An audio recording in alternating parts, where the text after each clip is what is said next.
Okay, in answer to your question, we'll discuss servant leadership today. Jesus encourages all of us in Matthew 11 to learn of him, for he is meek and lowly in heart. Jesus showed by example that through humility and meekness that one becomes strong. One of the most beautiful examples of humility is found in the Bible is that of Jesus washing the disciples' feet, as shown here. The principles of servant leadership are found in the Bible. Jesus is our example, and God's instructions are our roadmap. Through personal observation, research, and expert opinions, I might be able to shed some light today on the subject of servant leadership. Servant leadership is a movement based on service first and foremost to a higher power than leading one's fellow man by serving him. Now, over the next few minutes, we're going to go over the following points. What servant leadership is and how it was started, crucial characteristics of servant leadership, examples of research which support servant leadership, and warnings, and then the benefits. Now, Robert Greenleaf, he's the gentleman that coined the phrase servant leadership, said that servant leadership means that if one wants to lead, one must first learn to serve.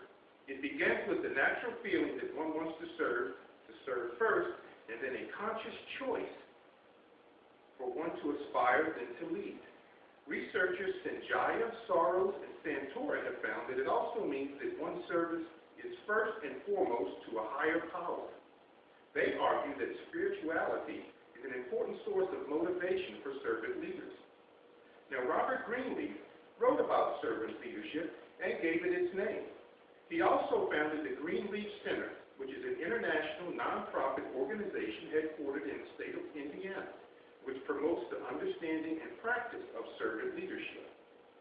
Amy Zambi, the Programs and Services Manager for the Needy Resources Network, explains that even through servant leadership is approached from a Christian perspective, that it's not exclusively a Christian idea, but a theme that runs rampant throughout world religions since the beginning of time.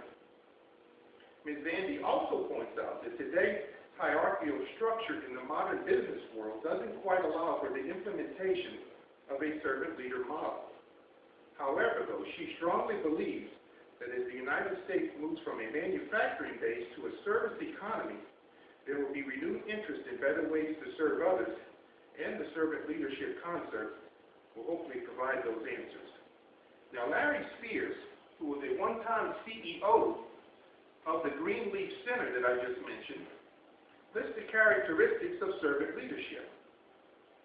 They are listening, empathy, awareness, persuasion, foresight, stewardship, commitment to people's growth, and building community.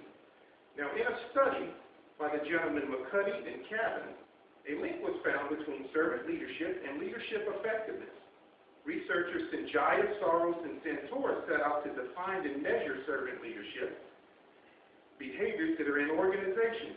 They observed that servant leadership emphasizes a spiritual orientation and argues that spirituality is an important source of motivation for servant leaders. Robert Greenleaf's inspiration for the servant leadership movement began with the reading of a book called Journey to the East by Hermann Hesse. It's a book which is permeated in Hindu beliefs.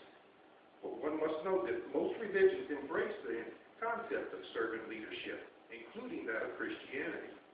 But one must be aware of the dangers of mixing pagan concepts with Christian principles. Now, researcher Stephen Covey's writings about servant leadership say that the inner drive to find one's own voice and inspiring others to find theirs is fueled by the purpose of serving human needs. Putting service above self, as Covey recommends, is admirable, but the motivation of one's heart in doing so must be ultimately to please the one that one serves, and that is Almighty God. Now, based on observation and research, the following benefits I'm about to put up are evident. Benefits are, it's ideal to an economy shifting from a manufacturing service to an service industry. It's ideal for taking care of other priorities that first improve the collaboration. There is a link between servant leadership traits and leadership effectiveness.